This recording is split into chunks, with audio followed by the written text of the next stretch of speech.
Hello, welcome, it's Dr. Fred Frizzle here, and today this video is going to be about vitamin D. Okay, so first of all, what is vitamin D? It's a type of vitamin which is fat soluble. Fat soluble vitamins are sort of listed in the top left corner. As you can see here, it says A, D, E and K are the fat soluble vitamins, which means that they're stored in our adipose tissue, which is like fat cells. Which means that we don't need to consume them on such a regular basis.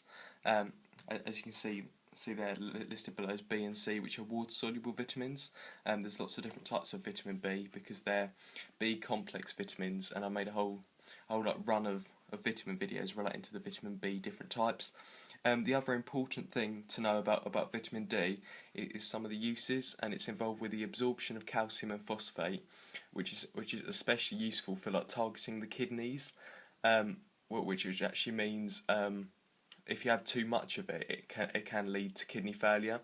But if you have the right amount, it can actually help the function of the kidney, which is because the kidneys involve ultrafiltration, which is a process in which various minerals and chemicals are filtered out of the blood and filtered back into the blood. It's like a transfer mechanism in between the blood and the proximal convoluted tubule.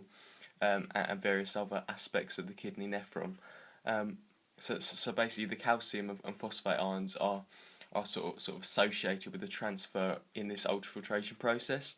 And vitamin D is a vitamin which assists this sort of transfer of substances. The other thing to note is the high risk groups, which are pregnant women, elderly, and young children. You're probably thinking, well, why is that the case? Well, if we look at the sources, we can see at the top source is sun.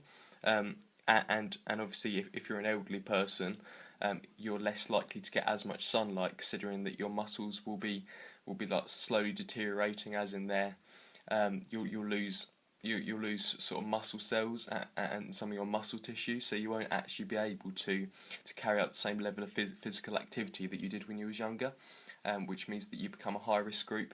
The other high risk group is young children. Of course, when they're younger, they'll more likely to stay inside, which means that they're going to be exposed to less sunlight again, which means they're going to be less likely to get enough of this vitamin. Again, you have the same problem with pregnant women, because they're going to spend more time inside as well, which is another reason why they don't get perhaps the sun that they need.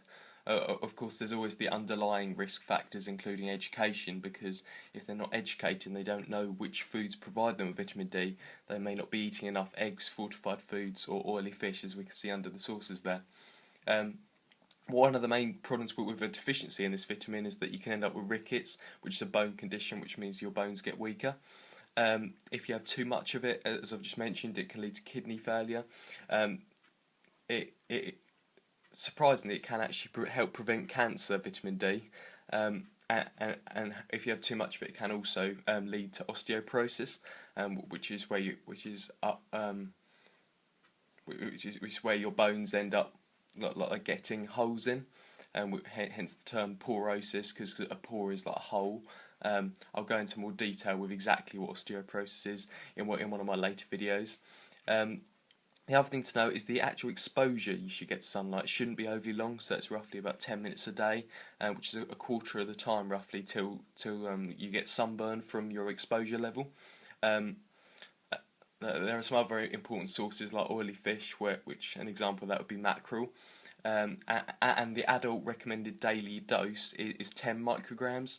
This might sound like an extremely small amount. If you've seen some of my other videos of the water-soluble vitamins, this may sound sort of extremely low.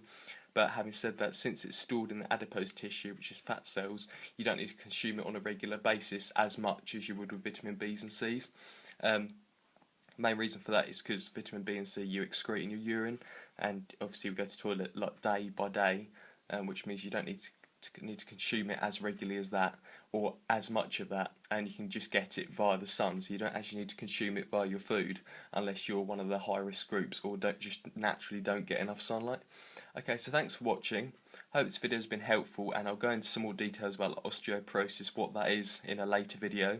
We'll go into some more detail about various aspects of this video that I haven't perhaps glossed over and haven't gone into that much detail. I'll sort of look at them sort of in more depth in sort of greater depth studies in future videos. Okay, so thanks for watching. My next video will be about vitamin E. Hopefully the recording of my voice in this one has been okay for you, because I know last time I recorded vitamin D, it made my voice sound ridiculously deep, so hopefully this is back to normal. Thanks for watching, see you in the next video, goodbye.